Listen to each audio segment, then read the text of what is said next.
नबी सल्लल्लाहु अलैहि वसल्लम ने हमारे नौजवानों को, बच्चों को स्कूलों में पता चलना चाहिए कि उन्होंने कैसे इंसानों को तब्दील किया। हम इश्क करते अपने नबी सल्लल्लाहु अलैहि वसल्लम से, लेकिन उनकी सीरत पे अमल नहीं करते और इसकी वजह से हमारे हालात अच्छे नहीं है। एक कैरेक्टर चाहिए एक बड़ी कौम बनने के लिए, जो हमारे नबी सल्लल्लाहु अलैहि वसल्लम ने उनको आजाद किया था, उनका कैरेक्टर उठाया था। दुनिया की तारीख में कभी इतना बड़ा इनकलाब नहीं आया। ये 622 मेरे प्यारे नबी सल्लल्लाहु अलैहि वसल्लम हिजरत करते हैं मदीना, 632 वो दुनिया से चले जाते हैं, पर्दा कर देते हैं। उन 10 सालों के अंदर दुनिया की तारीख बदल जाती है। वो क्या तब्दीली आई उन लोगों में कि जिनकी कोई हैसियत नहीं थी। 2 सुपर पावर्स, एक मगरिब में और एक मशरिक में, 10 सालों में ये कौम बदली और इन्होंने दुनिया की इमामत की। कुरान में अल्लाह कहता है, मैं कभी किसी कौम की हालत नहीं बदलता जब तक वो कौम खुद अपनी हालत बदलने की कोशिश नहीं करती। वो कौम की हालत बदल गई क्योंकि लोगों ने अपने आप को बदल लिया और लीडर्स बन गए। उन्होंने सबसे पहले इंसानों को आजाद किया, ज़हनी तौर पे आजाद किया, अंदरूनी तौर पे आजाद किया। उन्होंने मदीना में सबसे पहले चीज क्या की? जो अदल और इंसाफ का निजाम कायम किया। ये याद रखें कि पहले अदल और इंसाफ आया, फिर खुशहाली आई। उन्होंने मदीना की रियासत में क्या किया? तालीम की इमरजेंसी लगा दी। तालीम के बगैर माशरा ऊपर नहीं जाता। फलाई रियासत, इंसानियत का निजाम।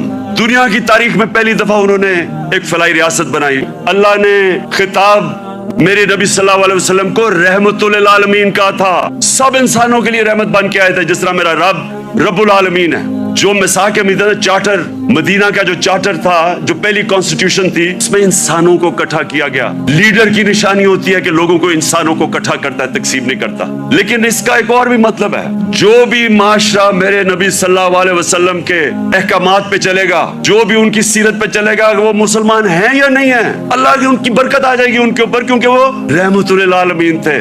आज इस मुबारक दिन पे गौर और फिक्र करना है कि हमने कैसे इस कौम को उधर पहुंचाना है जिसके लिए यह मुल्क बना था। ये मुल्क इसलिए नहीं बना था कि थोड़े से लोग, 1% लोग अमीर हो जाएं और पैसे बनाएं और कानून के ऊपर चले जाएं और बाकी लोग उनकी गुलामी करें। इसलिए नहीं मुल्क बना था। हम सबको आज अपने मुल्क को उठाने के लिए अपना कैरेक्टर गौर करना चाहिए कि हम अपने आप को कैसे बदल सकते हैं। नबी की सीरत पे चलें। मैंने रहमतुल आलमीन अथॉरिटी बनाई। मकसद उसका क्या था कि हमारे बच्चों को सीरत नबी से उनका कैरेक्टर मजबूत करें। यूनिवर्सिटी, कॉलेजेस के अंदर डिबेट्स हो, सारे डिस्कस करें कि अल्लाह ने क्यों हमें हुक्म दिया हुआ है कि नबी की सुन्नत पे चलो, हमारी बेहतरी के लिए। रहमतुल आलमीन अथॉरिटी का मतलब ही ये था कि स्कॉलरशिप आए और वो काम करे इस पे, ताकि अपने यूथ को तो बताए। क्योंकि अगर आप नहीं बताएंगे, उनके ऊपर तो मगरबी कल्चर की जलगार हुई है। मोबाइल फोन से बच्चों को वो मटेरियल मिल रहा है जो इंसानी तारीख में नहीं बच्चे को मिला।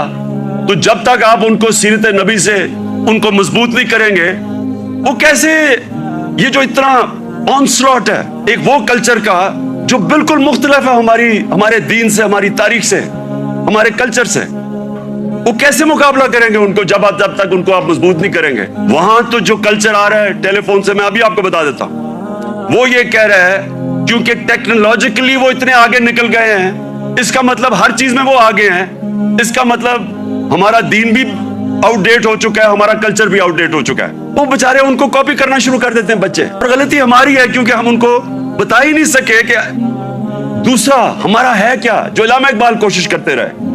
तो ये रहमतुल आलमीन अथॉरिटी का मकसद ही ये था कि हम अभी से अपने बच्चे, कॉलेज स्टूडेंट्स, यूथ, उनको तैयार करें। 21वीं सदी में आपने कैसे फेस करना है दुनिया को। अपनी सारी यूथ को कहता कि अगर हमारे अभी तक हमारे एजुकेशन सिस्टम आपको तालीम नहीं दे सका जो आपको मिलनी चाहिए, और इंशाल्लाह हम जब भी वापस आएंगे और अल्लाह ने जब किया तो रहमतुल आलमीन अथॉरिटी को रिवाइव करेंगे, बच्चों को तैयार करेंगे। कोई किसी को जबरदस्ती दीन में नहीं ला सकता, लेकिन हमारा फर्ज ये है कि कम से कम हम अपनी यूथ और बच्चों को उनकी फाउंडेशन तो बना दें, उनकी बुनियाद तो रख दें, उनको बता तो दें कि आपका दीन, और खास तौर पे शुरू हमेशा सीरत नबी से करें। मैं अपने यूथ को अब कहता हूं कि किताबें पढ़ें, नबी सल्लल्लाहु अलैहि वसल्लम की जिंदगी पढ़ें, समझें कि वो दुनिया में क्या हुआ था। कभी ऐसी दुनिया की तारीख में ऐसा फिनोमेना नहीं आया। और उसके बाद जो फिर अल्लाह आपको हिदायत करता है, नहीं वो आपकी किस्मत है, लेकिन कम से कम उससे आप तैयार हो जाएंगे दुनिया 21वीं सदी का मुकाबला करने के लिए।